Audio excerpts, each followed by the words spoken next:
Okay, hello and welcome again to the Talent Connection. This is the second hangout of today. This is the third day of the LCI's Design Week. So please welcome, and today I'm very happy to have Deborah Alden and also Juan Alberto Caraballo, who will lead with me the conversation. And well, please welcome Deborah. How are you? Hi, thank you for having me. It's our pleasure, Deborah. It's our pleasure to have you here. Welcome. So we will introduce a little bit. Yes, I will read a little bit about you right now, and to let people at our audience know about you, about your work and stuff. So I'll start with this. An interdisciplinary designer, educator, and nomad. You will tell us later what about that, you know, about being nomad, about being married and nomad. That's very difficult, I think. Yes, it is. That's why we're two different places right now.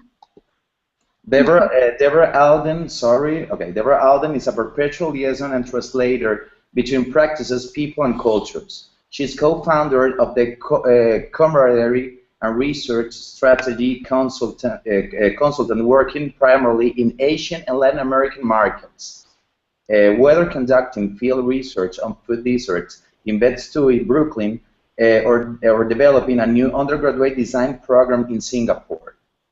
She believed that engaging and understanding people and their communities is the key to creating lasting impact. She has also taught design research in Mexico, and her article of a fading tradition, a look at the loss of cultural identity in young Singaporeans, was published in Iridism, Grado, Journal of Design Research. Currently, she's managing the director position in the Brooklyn Fashion. Plus, she's working the Design Accelerator in Pratt Institute, New York City. That sounds very interesting, and we cannot wait to hear about what you're a nomad and what you do as a design accelerator in Pratt Institute, a very important institute. Well, we can say worldwide, right?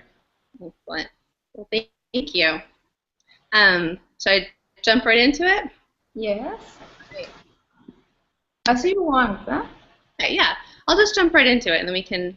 Anytime, stop me, and we can chat and have a conversation. Perfect.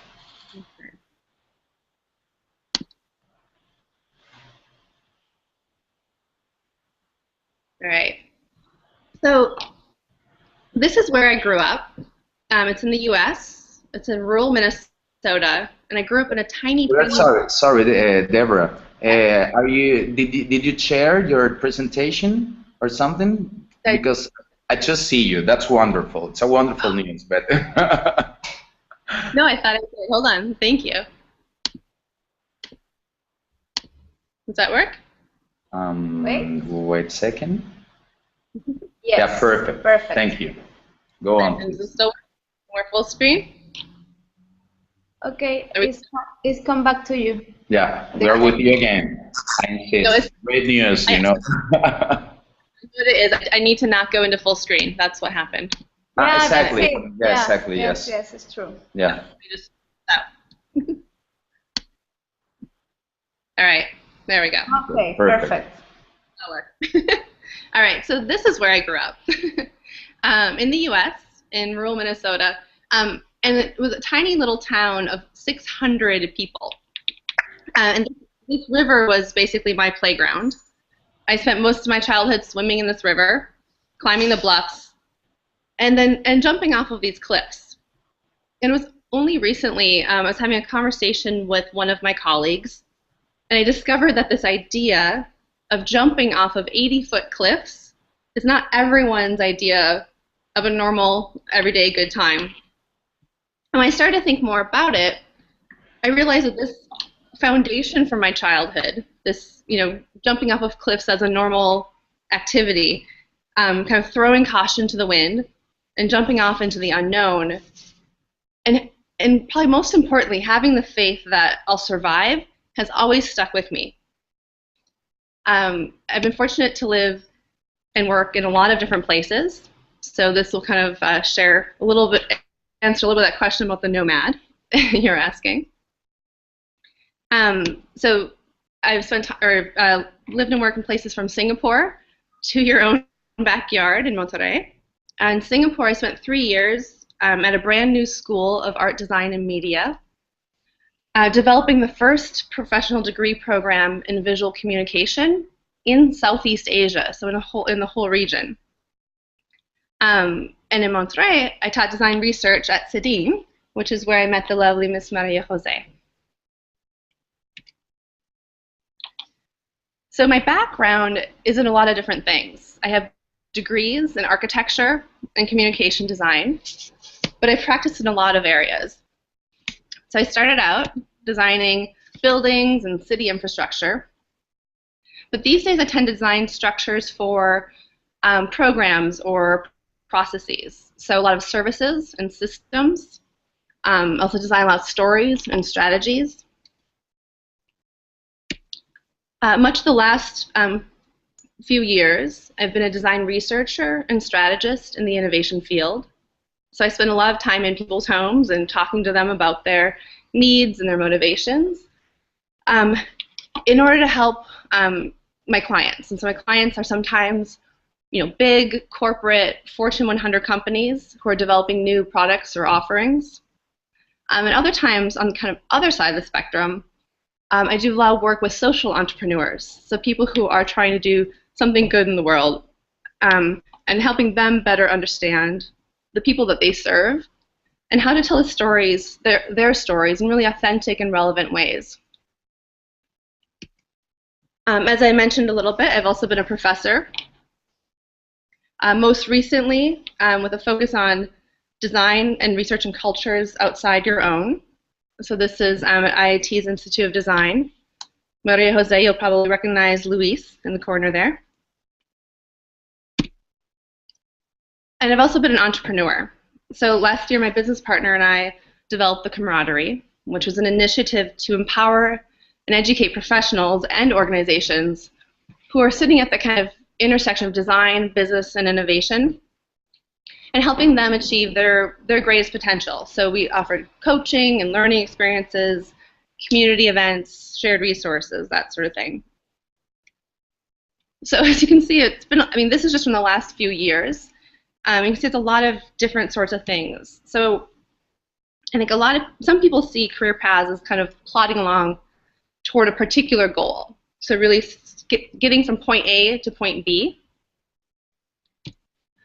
But for me, it's all about the journey and being receptive to what adventures life presents along the way. So because of this, my path has been responsive to what comes about and adaptive based on what comes.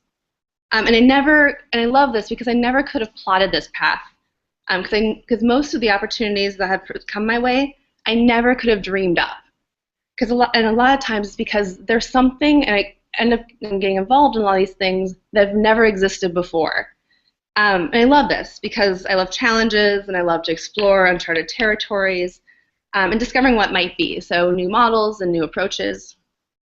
And in some ways, I think, while this path may seem meandering or kind of random, when I reflect on it, it all goes back to my childhood and those cliffs and jumping off of them. So what's consistent is that I always find myself seeking out opportunities to jump into the unknown. And then what I love to do is make it work. So basically what that means is I've gotten really, really comfortable with being really, really uncomfortable every day. And this happens both in my practice and in my life. And I don't usually differentiate the two because to me they're really integrated. So my life experiences inform my practice, and in turn my practice influences how I see the world, right? As designers, we see the world in a different way, and the more different areas that I practice in, the more things I understand, I see the world in increasingly different ways. So these adventures that I seek take many forms. So sometimes they could take the form of epic journeys. So I try to put myself in these opportunities to be uncomfortable and kind of push past my limits. For example, I once spent 5 months living in the Appalachian Mountains, hiking over 2,000 miles from Georgia in the southeast of the U.S. all the way up to Maine in the very, very northeast corner. I also once spent 5 days taking a train from Beijing, China to Moscow, Russia over the winter solstice. So we're going through Siberia during one of the coldest and darkest times of the year. But through these adventures, I learned patience and persistence, community building and resourcefulness. And these are things that I've taken back into my practice. And I have to when I'm doing things that haven't existed before. So these adventures often also take the form of new initiatives, like I mentioned. For example, as was mentioned in my bio, about a month ago, I traded in my life as an independent consultant to join Pratt Institute's Brooklyn Fashion and Design Accelerator, and as the managing director. So let me give you a little bit of overview on the BFDA. It's basically we're creating a hub where designers can build successful businesses, so businesses that work, that are viable, and that integrate the environment and society into their bottom line.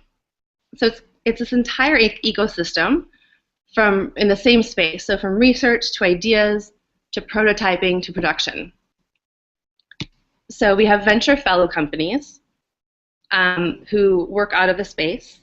They have access to mentorship, shared knowledge, and other resources, including everything that's in our space. This is an example of one of the rendering of one of the studios. We have research fellow groups. So these research fellow groups are exploring the future of responsible design around supply chain and sustainability, around emerging technologies, so the relationship between fashion technology and fashion technology and production. We have a digital fabrication facility with 3D printers and a whole bunch of other fun toys like that, laser cutters, as well as an apparel production center. And again, really cutting edge technology here. Like we have these amazing knitting machines that can make an entire sweater in 20 minutes, and when it comes out of the machine, you can put it on and walk out the door in it. So it's really exciting things around that. And things like the knitting machine are also zero waste, so they don't waste any product or waste any materials. So really sustainable in that way as well. And finally, we have a lot of public space. So we want to build up around kind of community and public programming. We want to share out everything, all the knowledge that we're creating there. We want to share that out with our greater community. We want to give access to our resources to other designers in New York or those that come visit New York, but also our local neighborhood. So we're located out in Brooklyn in the kind of Bed-Stuy, Bushwick neighborhood. We have 20,000 square feet, and it's just currently under renovation, and we'll be in our home starting in early September, so it's very exciting. Within the neighborhood, we're also doing a lot of outreach for like workforce development and K-12 education programming. So again, creating this resource, creating this space and this whole ecosystem, and then sharing it with anyone and everyone that it could potentially benefit. So for me, coming into this, it's this amazing, really complex and ambitious initiative. And I've never seen anything out there that's quite like it. There's certain pieces of it that exist elsewhere, but it's really unique, and I'm thrilled to be part of it. So when I go back to thinking, like, what business do I have doing this? What do I know about any of this? I don't come from the fashion background. I can pull on some of my previous experience, right? Some of the things I listed before. But when it comes to fashion, or even sustainability to some extent, manufacturing, some of these emerging technologies, I am completely jumping into the unknown again, right? Another new model in unfamiliar territories. So I'll share a little bit more on the BFDA later, but first I'd like to share with you just a few other projects, and these are going to be from various times in my life.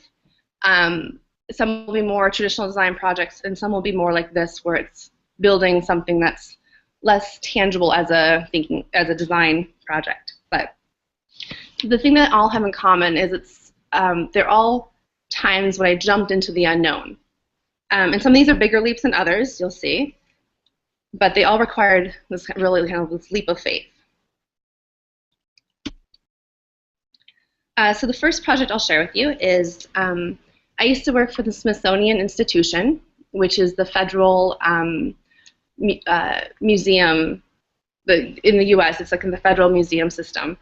So I worked for the National Museum of American Indian, which is originally located in New York, which is the location where I worked for them. But then they also opened up a larger one on the Mall in Washington, D.C. What I loved about this was these amazing stories of Native American communities from, from all across the Americas, from Patagonia up through, the Inuits in northern Canada. And it wasn't just about what they were doing in the past and these kind of artifacts, but also contemporary art and film. This is a celebration of these phenomenal, rich communities. So you can see here's some of the work that I did while I was there. And these kind of fit my wheelhouse. I was coming out of graduate school. I had an architecture and communication design background. This all made sense. But when they built the new museum in Washington, D.C., they put in these touchscreen information kiosks. This was at a time when touchscreens were not widely used. They're fairly new. And the crew at the New York Museum wasn't sure what to do with them. So they asked me if I knew, and I said no, I have no idea. But let me give it a try. Let me figure it out. So I just jumped into it, and ended up kind of coordinating across different teams and departments, figuring out what the content was that we should have. Pulled from my wheelhouse and did the visual design for it. But I also worked with a developer and created custom software. Not something I knew a lot about, but something I learned a lot about through the process. I developed a content management system, a process for inputting content, developed the information architecture, and all these areas that I had to learn along the way. But it was really satisfying. When I run into an issue, I'd reach out to friends and ask for help, troubleshoot it, and eventually we made it work. Right? So it was really satisfying. And this was quite a long time ago, and they're still using it today, which is really cool. The second project I'll share with you is a collaboration I've done with foreign policy design in Singapore and Lawrence Abrahamson, who I believe you just heard from. This idea came to me when I was actually on the Trans-Siberian train. It's another way that the kind of less practice and practice informs life. So I was brought to Singapore to develop that program at the brand new School of Art, Design, and Media. And part of that that initiative was part of a greater economic scheme to grow the creative economy of Singapore. So the design industry was really new when we were there. And we realized, how do you help grow it, and how do you bring awareness to the general public? And so we realized, we thought about, how do you create a conversation around what design is? So we decided to start with a simple website, and we asked people to define design in 140 characters. Again, Twitter was brand new at this point, so this is kind of a new way of finding of having a conversation. And we got entries from around the world, which I've shared a few of them here. And then we started thinking about, okay, so how do those definitions fit into the context of local, everyday Singaporeans? We decided to create, and how do we get this in front of them? So we created a series of guerrilla interventions, so in a place like Singapore, with really tight control and a lot of rules, was a little risky, especially at that time. So we handmade a series of books. They were blank inside, and on the outside we wrote, this novel is like design without a process. It has no content. So this was a pushback on the idea that design was just something that made things look pretty, instead of something that really could make change. So we designed and handmade, you can see the production process here, all of these books. And then we poked them into the library. We put them on shelves in bookstores. We just kind of like went in and stealthily dropped these things. And it was fun to watch people. People would find them, and they would look at them, and they would say on there, "Take me, take one, spread the word." And then on the back of the book, it also asked for you to tell us, to notify us when you found one, and what your kind of take on design is. So really trying to extend that conversation. So this was the first round of the interventions, and then we went on to do a whole series of other ones. So here is in a grocery store, this kind of good design does not have an expiration date. So pushing against really kind of trendy fad sort of design and thinking about how do you really create long-lasting change through design. So this one is especially risky, I think, because we are potentially marring food products, and we're kind of stealthily sticking these onto food products that could expire. As a way as people picked up their cabbage, for example, they might notice this and then contact us. And then finally, we did a whole other series. There's a T-shirt that's in a Uniqlo store in one of the big malls in Singapore. On the right, we had magnets we put on taxi cabs as they went by, so they would drive around town with these on them. On the right side is a really localized thing. If you see that little packet on the table in the foreground, in Singapore, when you are at a hawker center, so at a food court, basically, an outdoor food court, you save your seats by putting a tissue packet, and they call it choping. So even there, we had I think on there it says something like mine, like this is my place, and then smart design speaks the local language. So really trying to kind of connect with this really localized custom.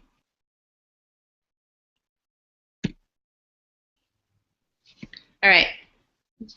So the third project is Firebelly University. Firebelly University was an incubator for designers starting social enterprises.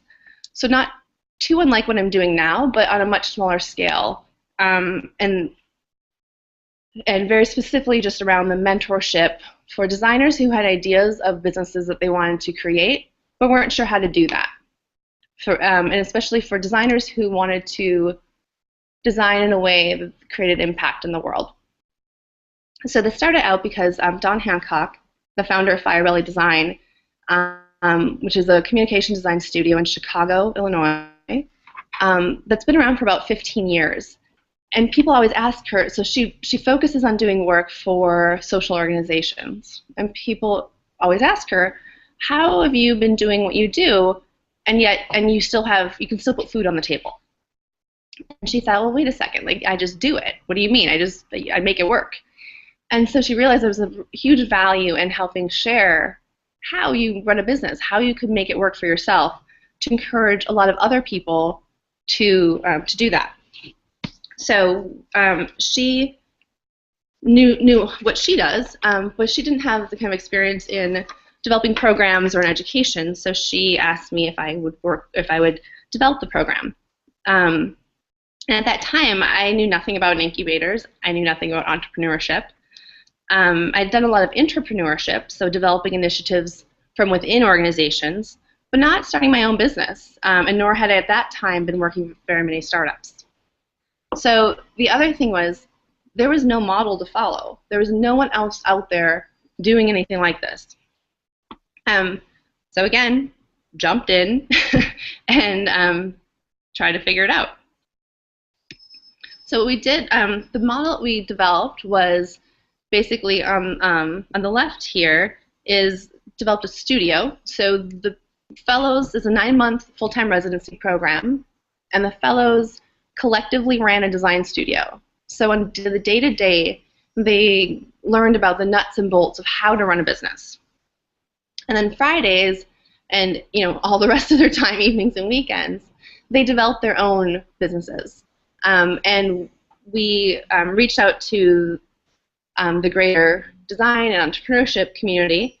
And it's actually amazing. So many people reached out to us when they found out what we were doing and offered mentorship and their services. So we were actually kind of overwhelmed with it, which is amazing. But so Fridays, I'm sorry, would be more of an educational day. So days we would meet with people, learn about their stories, how they did that. We have people who worked with us. The picture on the right is Maris Grossman, who was at a Gravity Tank, which is an innovation consultancy, and she worked as a strategist. So she offered to work with throughout the time with our fellows on their strategy for their own companies.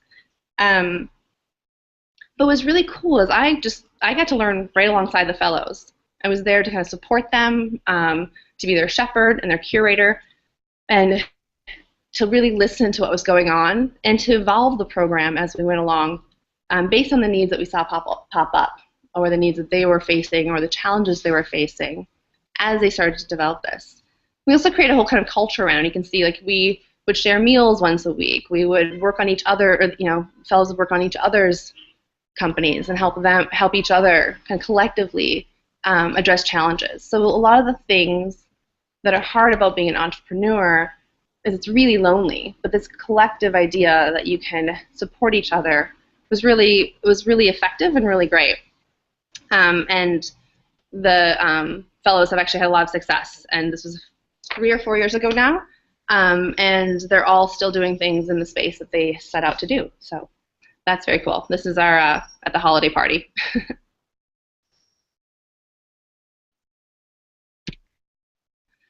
So the last project I'll share with you, kind of when I was jumping into something I knew very little about, was again a collaboration with Foreign Policy Design in Singapore. And this was for our client was an art, and so this is a client-driven project, unlike Define Design, which we initiated. The client was an art and architecture development near Nanjing, China, right across the Yangtze. It was in this gorgeous nature reserve. It was surrounding this lake, as you can see in the rendering, and at the foot of this mountain. It was amazing. It was they invited all these architects to create the buildings, and there was a contemporary art museum. And at that particular time, they had the largest collection of contemporary Chinese art. And you can see on the top of this rendering, Stephen Hole designed the Contemporary Art Museum. There's a really beautiful boutique hotel by Liu Jia-kun, a really hot Hong Kong architect. And then there was this really serene conference center by a master, Arata Isozaki. There's also like a recreation center, and then there were all these little villas around the lake. So the places you could stay or you could have an event by architects from all around the world, from Mexico, from Paris, from Turkey, like everywhere. There are 20 different villas. Ai Weiwei, the kind of notorious Chinese artist, did one of the pavilions. It was a really special place. Here's some more images from some of the buildings. So we were asked to do the brand development for the entire initiative. And since we hadn't seen anything like it before, especially in China, it was a time where China was really starting to stretch their wings, we had to figure out how to position it, right? Was this something for the elite? This is a very kind of high privileged place to be? Or is this something that everyday people could come out and enjoy the nature and interact with art and thought and kind of meditation, for example? It was only 10 minutes from Nanjing, so it was really easy to get to. And the other thing we were trying to figure out is this an international destination, or is it a place for local people? Or is it both? And how does that work? And how do you capture the spirit of this really kind of special place? So we developed the overall identity and brand based on the concept of shuang shui, which literally means mountain water. It's kind of like a Chinese painting style, but it's also really a way of life. And we thought about how that translates into modern life. There's also this big pressure to make it bold and big. And at the time, that's a really common approach to brand in China. But we opted to take a different approach, and a little bit more of a sophisticated approach with a lighter touch. And it was inspired by the simultaneous strength and delicacy of bamboo. So here's, this is the identity for the art museum itself, and the signage going up on the Stephen Hole Museum. This is the wayfinding within the museum. All of the kind of collateral for the museum. And I think it's the first iteration actually of the website, but it's a gorgeous picture of the museum.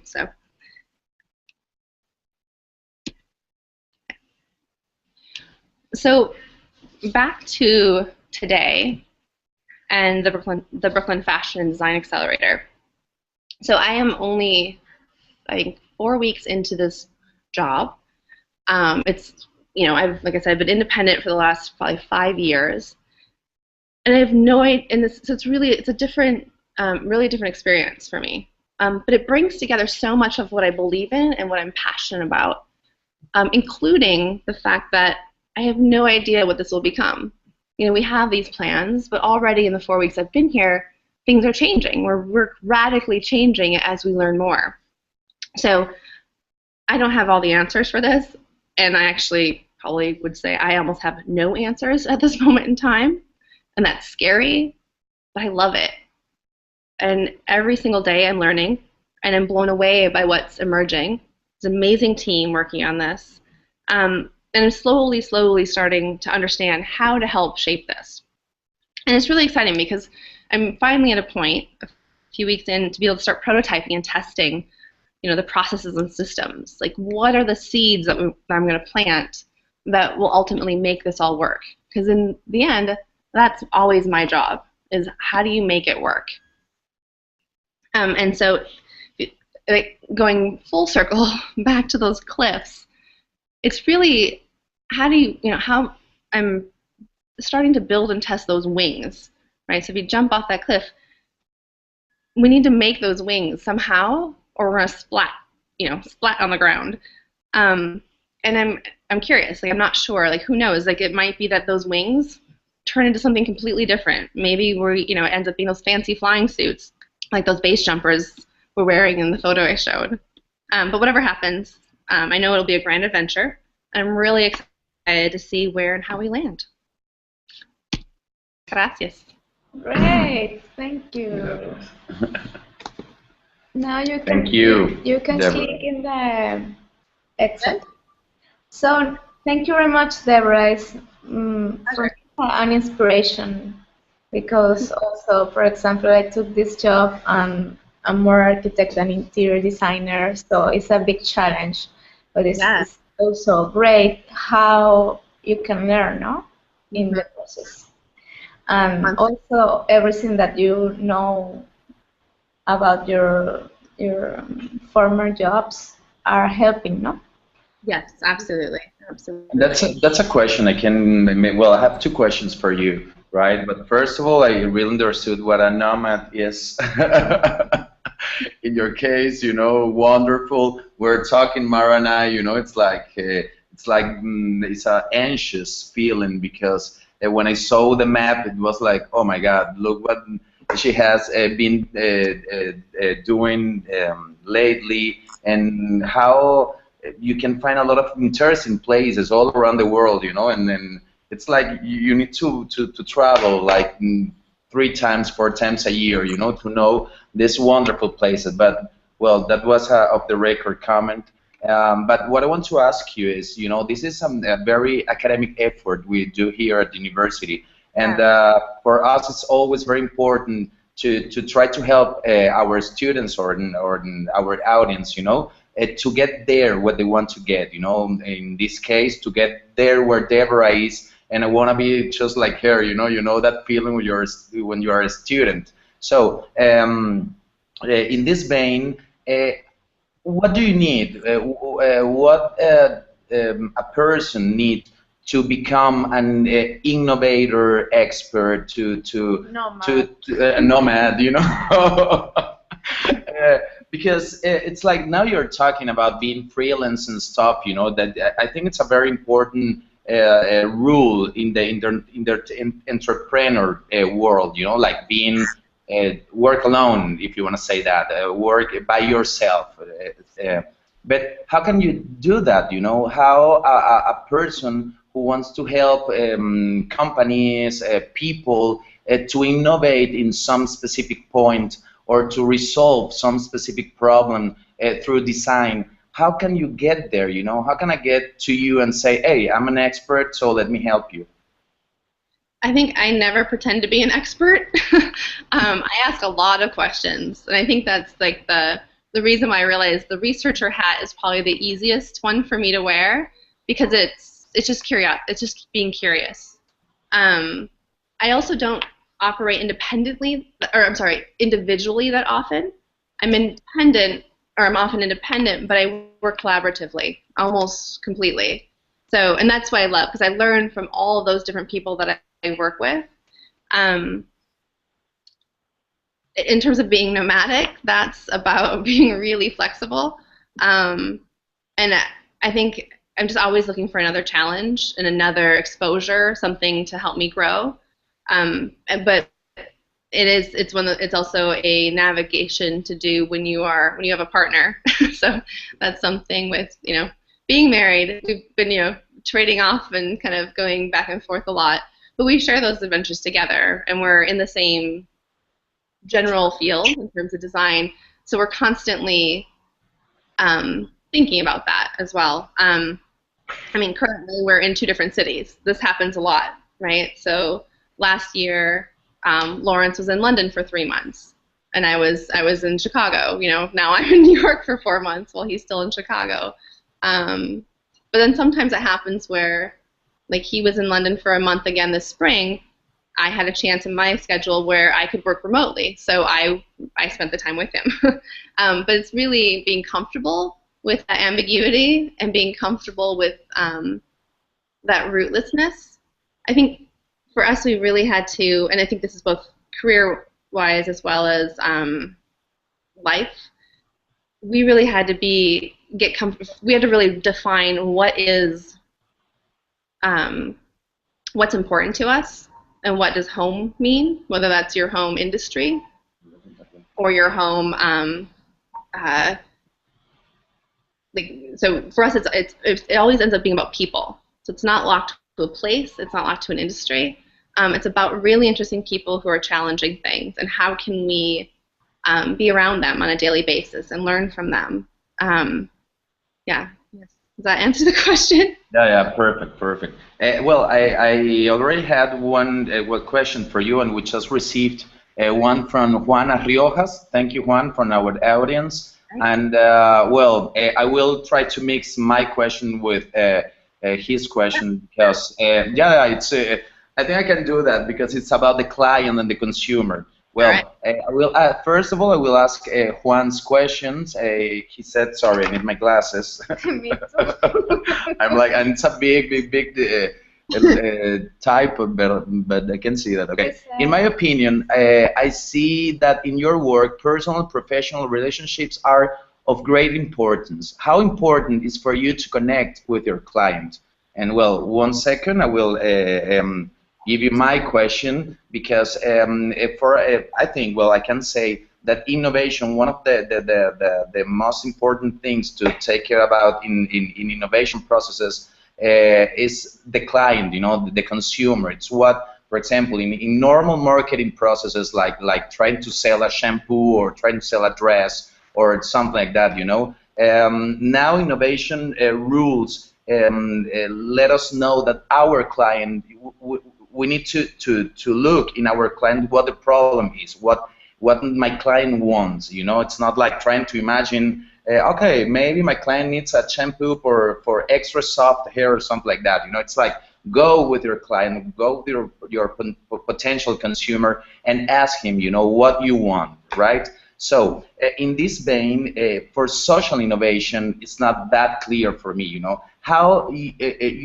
how's the approach, or how you approach to your consumer in social innovation processes? And well, I repeat Juan's question. So, how important is for you to connect with your client?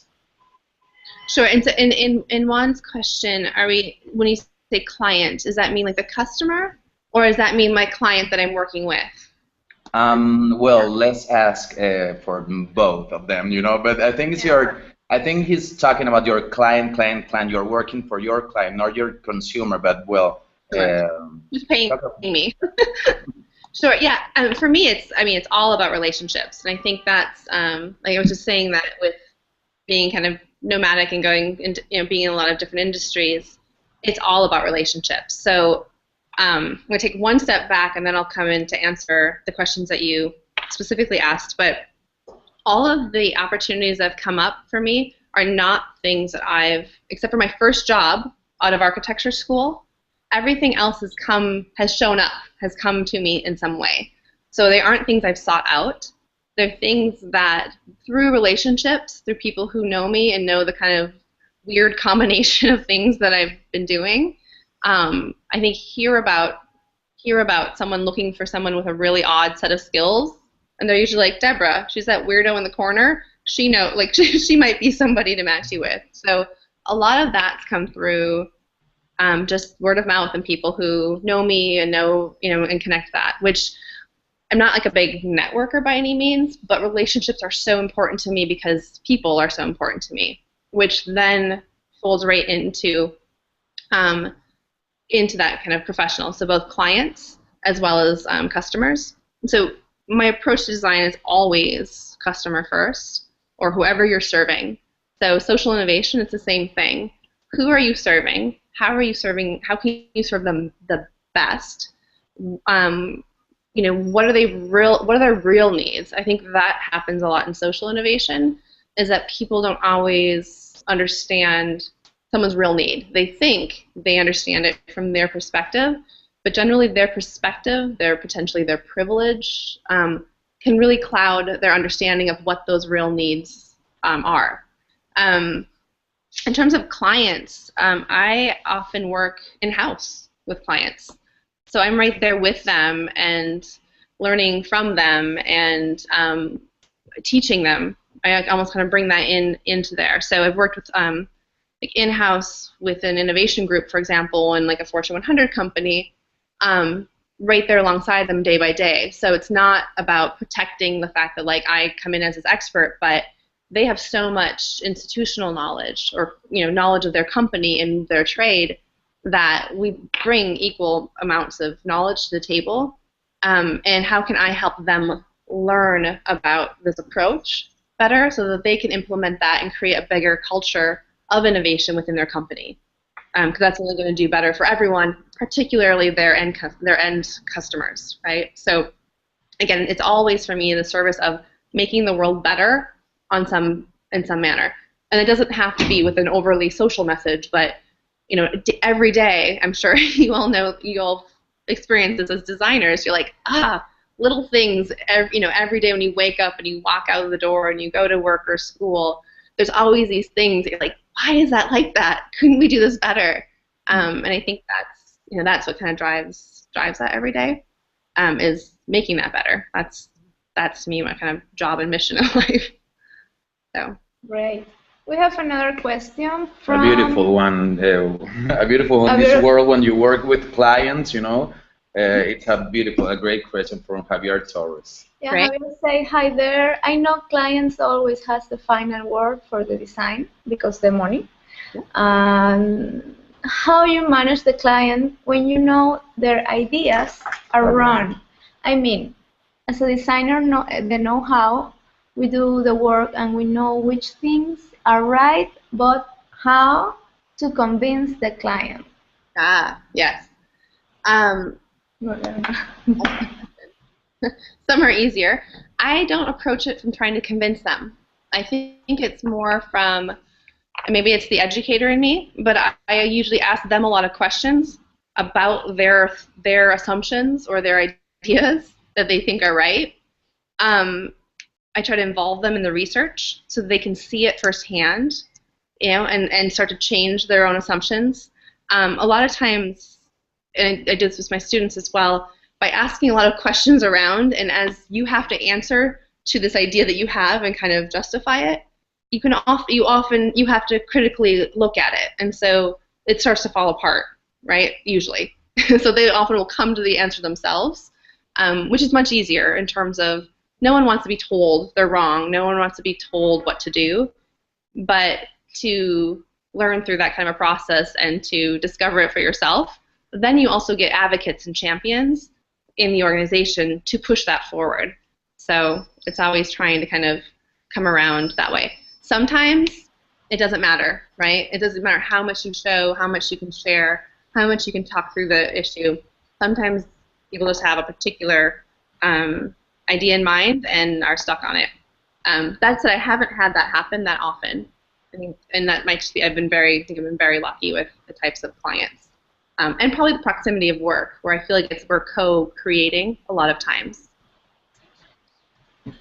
Great. Okay, great. Yeah, that was not, I don't want to say funny because this was funny, you know, it's like a very interesting question. I could feel that, you know, because I used to work in advertising world, so I understand what Javier Torres means. Like, okay, that's wrong, please, you know, I know what I'm doing. Well, we have the last question for you, and it's a very interesting and I don't know, I feel real passion for this subject, you know. I want you to tell us, please, what design and what a designer is right now, you know, today, in this very moment. Because we used to, I mean, if I think in a designer, I just think in a person that takes seats and in front of the computer start, you know, like doing something that I want as a boss, for example, that I want him to do or something like that. But we all know that that really changed lately. So nowadays, what is a designer for you? What is the mission a designer must accomplish? So what is that? What is design today for you? To me, a designer is, or maybe should be, this might be a little bit of me getting on my soapbox, but someone who asks really, really good questions, really gets to the heart of problems, so they aren't just someone sitting at the computer doing the bidding, for example, like doing the kind of outcome. There's still, you know, huge space and need and always for craft and form and all of those kind of physical components. But if we aren't asking why we're doing what we're doing, how we're doing what we're doing, in terms of, again, going back to the customer, really making sure that something that is worthwhile, that is has an opportunity to create impact in someone's life, whether that's delight or whether that's literally changing their life in some way, and someone who, along those same lines, is thinking about how what we're doing affects the greater ecosystem of the world, right? So in terms of the kind of responsible design and smart design, you know, what are those environmental, social, and ethical implications of what we're doing? And it's up to us to be the stewards of that, I think, in the world, because we are the ones who are creating most of our environment, how we interact, the interactions, the you know, objects that we handle, the products that we ingest, all of those sort of things. If someone asks really good questions about every aspect of what they're doing and why. It's a beautiful answer. You know, that smart designer, strategic designer too. You know, now designers must think a lot. You know, then it's like what you say. You know, being a smart designer. It's not like just design to design. You need to ask what I'm doing, why, etc. Great. Well, I'm done. It's not true.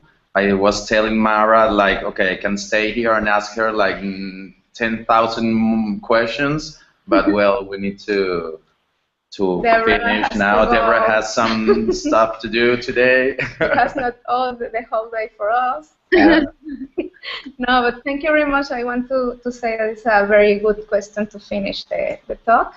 And I want to say thank you for the people who is, for the audience in Fundidora and also online, Juan, to lead the conversation with me, and of course you. I hope to bring you someday, I hope soon, to Monterrey. And well, I don't know if you have something to say for the students. I don't know. Thank you so much for organizing this and asking me to join you. It's so great to kind of be virtually back in Monterrey and engaging. So I'm very excited for what you're doing and your new adventure as well. So it sounds like both of you maybe are kind of on new adventures right now. And thank you all to everyone at Fundadora, and have a beautiful day. Thank you very much. Thank you. We're virtually in New York, back to New York too. So yeah, see you very soon. See you very soon in New York, and we will be in Pratt Institute with you. Yeah. With the students. So I see you soon, and thank you again. Thank you. Bye. It was a pleasure. Bye. Bye, Deborah. Bye. Bye, Deborah.